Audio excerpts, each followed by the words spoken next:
Dear friends and investors, welcome back to our monthly video on investing and markets. Well, it's results season, and this time it's not only the corporate results, but everybody is waiting with bated breath to see what the results of the elections are going to be. But that we will leave it for the next month. For now, let's focus on how the earnings season has progressed. We are pretty much coming towards the end of this earnings season, and several companies out of the top 500 companies have declared their results. And what are the trends that we are seeing in the results? If we look at the top 500 companies, and we have data until the 23rd of May, roughly about 390 companies have already declared their results out of the top 500, constituting about 87% of the total market cap. So fairly representative, and the trend shows that when it comes to the fourth quarter, the top line has grown by about 7%, so a little bit more than inflation, and EBITDA has grown by 10% and PAT has grown by about 16%. So I think in the fourth quarter, if we look at the numbers of the top 390 companies, it looks like that now the earnings are trending towards a certain average of 15-16%, which is broadly in the expected range. So it is fair to say that now earnings are normalizing. And if you remember what I said last time, that all the benefits of the operating leverage because of the improvement in EBITDA margins is pretty much done by the third quarter. And come the fourth quarter, we now have to see that it is revenue growth or top line growth which will eventually drive earnings. And therefore, I think with the end of the fourth quarter, earnings now seem to be normalizing. So from here on, it's all going to be about revenue growth which will drive earnings. And if we look at just the top 50 companies, then 44 out of the 50 companies have declared their results. Again, the top line growth is very similar, about 7%, just like in the case of the broader markets. However, the bottom line growth is much faster at 24%. So what it tells you is that up until recently, we were seeing that it was largely the broader markets or the companies below the top 50 companies which was driving earnings growth. However, in this quarter, it's the reverse. It's the larger cap companies or the top, from the top 50 companies, which is driving a 24% year-on-year growth, at least when it comes to the fourth quarter. Interestingly, if you look at the YOY change in earnings growth, and if we look at the sectors which are really topping the charts, then, well, no surprises. The fastest earnings growth in the fourth quarter at a PAT level was from cap goods. The second best was autos and auto ancillaries. The third was infra, which includes real estate. And then we had the rest of the pack with financials at the middle of the pack and consumer retail and consumer staples at the bottom of the pyramid, right? And therefore, as we have been emphasizing for so long, that it is the more cyclical sectors which are driving earnings, and that is where we also see the stock market performance. So now moving from the top 50 and the top 500 companies, if we were to look at the performance across sectors, right, we see, well, not surprisingly for us, a very interesting picture that three sectors have delivered more than 40% year-on-year growth in the fourth quarter of this year versus the fourth quarter of last year. Cap goods, almost at 100%. Auto and auto ancillaries, almost at 60%. And infrastructure, which includes real estate, at 40%.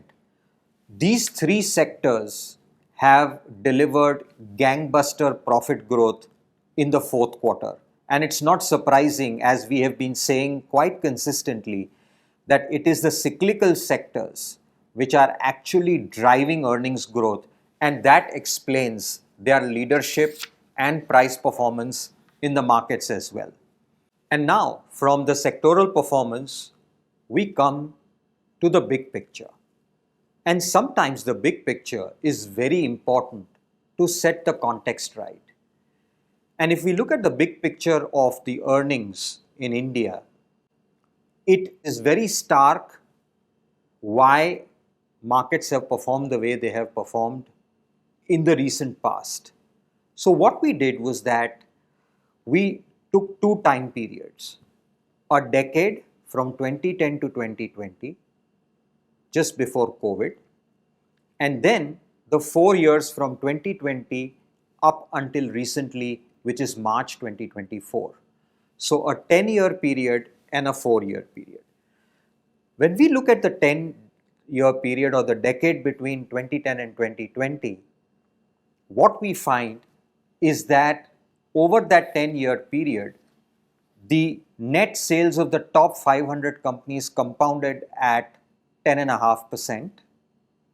However, PAT was absolutely flat. The compounding was only 0.5%. Yes, for the entire decade, if you take a CAGR, net profit growth was absolutely flat, 0.5%. And the Nifty or the NSE 500 market cap compounded at 7%.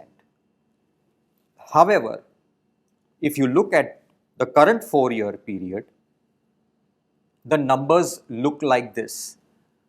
Sales at 13%, PAT at approximately 45% CAGR, and market cap at 35% CAGR, which means that we had virtually no earnings growth from 2010 to 2020, but we had a staggering 45% CAGR earnings growth from 2020 to 2024, and the market cap of the top 500 companies has compounded at 35%. If we take the more narrower Nifty 50, and if we look at the same 10-year period and the 4-year period, the numbers look very similar. A 12% top line growth for a 10-year period, a 6% PAT compounding, and a 7% Nifty compounding. So Nifty was just about slightly higher than the PAT compounding, right? So Nifty earnings compounded at roughly about 6%, and the NSE 500 compounded at almost 0.5%, which means all your earnings growth was really sitting in the top 50 companies between 2010 and 2020. And if you look at the same Nifty in the last 4 years, you have a 10% top line growth, a 25% PAT growth, and a 28% market cap growth. So what has happened is that the tables have turned, right? We had virtually no earnings growth for the broader markets, and the broader markets also delivered 7% compounding.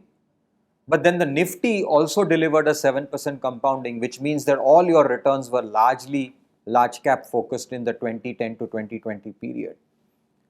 And then we really saw the revival in the broad markets when the top 500 companies have compounded at 45% versus the Nifty compounding at 25% over the last 4 years. And that, my dear friends, is what explains the performance of the last 4 years. As we have been saying again and again, it's the earnings that matter. And then we looked at another set of very interesting data. We looked at the last 10 years from financial year 13-14 up until 2024, and we looked at a 1-year forward PE of the market for each of these years. And what do we find? That whether it is the NSE 500 or the Nifty 50, that the average PE multiple for the 10-year period, 1-year forward PE, has been 22 times. And if I assume just a 15% growth in 24-25, then we are also trading at 22 times, which is the 10-year average. If we look at Nifty, it is the same. 20% is the forward multiple, and the average multiple is also 20 times. So whether it is the Nifty 50 or the NSE 500, our current 1-year forward PE sits exactly at the average of the last 10 years. And therefore, we believe that while we may all get anxious and worked up about events, and obviously one of the biggest events around the corner is elections, but really in the long run, as we have said, it's really the earnings that matter and will decide the long-term trajectory of the market. So even at reasonable assumptions of 15% growth for 24-25, we believe that the markets continue to trade at the averages that it has traded over the last 10 years. And therefore, my friends, it's really the earnings that determine the long-term trajectory of the markets and not events. Having said that, one of the most important events is going to be the results of this election. Just like you, we are equally waiting and anxious to see what the election results throw out.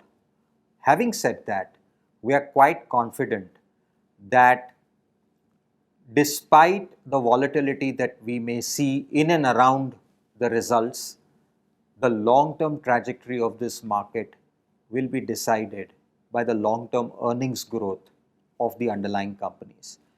And we, friends, are very confident about the portfolio companies that we have invested where we see solid visibility of earnings, and therefore any volatility or maybe a slightest chance that the results are not to the liking of the market will actually be a great opportunity to invest rather than be concerned. So with that, I end this month's communication until the next month.